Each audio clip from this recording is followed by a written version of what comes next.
Magandang araw mga bossing, welcome sa Promote PH. So ngayon mga boss, available tayo for 2016 Nissan Almera automatic transmission. Makina na ito, 1.5 liters na gasoline engine, R15 yung mags, 85% red light, naka-chrome yung kanyang door handle. Mileage lang na ito is 35,000 km. Price lang na ito mga bossing is 295,000 mga boss. So papakita lang natin ng bagay yung kanyang issue.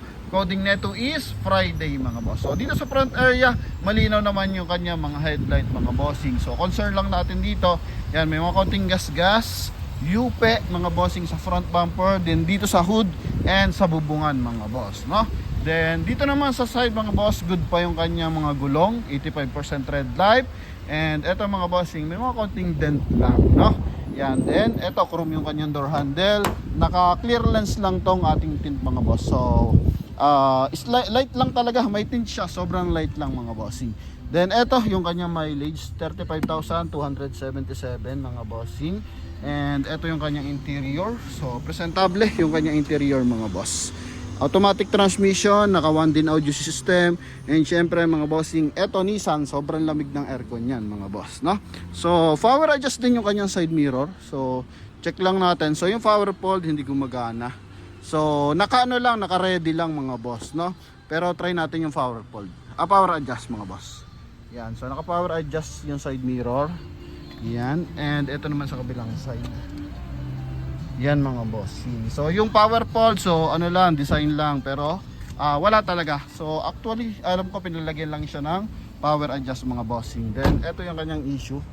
Yan sa bubungan. So yung mga kabili na ang bahala dyan mga boss. Pero kung willing naman kayo mag-add sa price, pwede naman yan mga bossing. Kasi sa posting nila, I think 330 or 325 pa to nakapost mga bossing. So sa atin, sinagad na natin yung presyo, hiningi ko na yung price.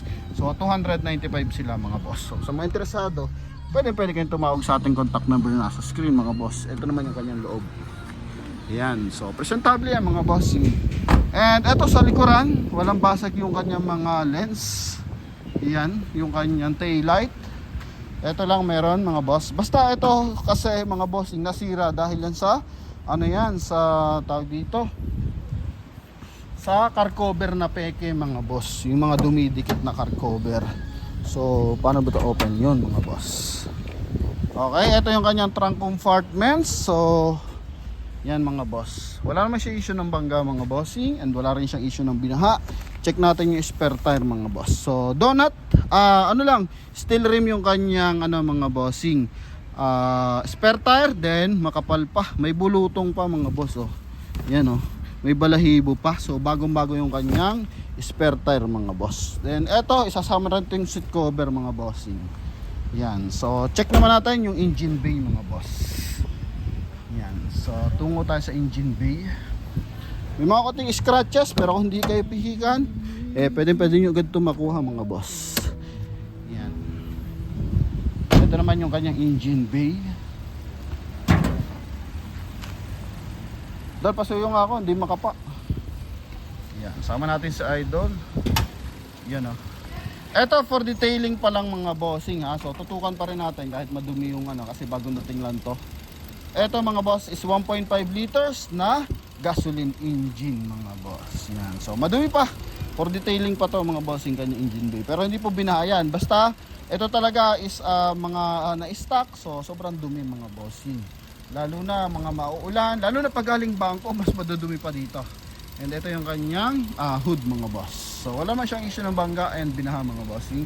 Then pwede kayong magdala ng mekaniko para ma-check yung ating unit. So ito naka ABS. Yan, naka ABS na yung mga bossing para sa mga biglaang sa mga cornering, yan.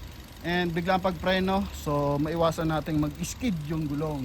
Then yung ating Nissan is made by LTD Toyota, ano to, Nissan Japan mga boss, no? Yan, so galing Japan mga bossing. Okay, so ngayon titirahin nila araw ng linggo yung ating engine bay. So tapos na sila for body. And yun na mga bossing, di-detailing. Then alam ko isang araw mahigit nilang titirahin yan mga boss. Yan, okay, eto huling ikot para sa ating Nissan Almera. Ito naman yung kanyang second row. Yan, so final viewing tayo dito mga boss. Kabilang side mga bossing. Yan. So sa mga interesado, ito po. Only 295,000. Pasok muna idol bago pa umulan. Yan mga boss. Okay. So sa mga interesado, ito po yung ating Nissan Almera. So tawag lang sa ating contact number na nasa screen. Connected yan ang Viber and WhatsApp. Thank you very much. God bless. You know.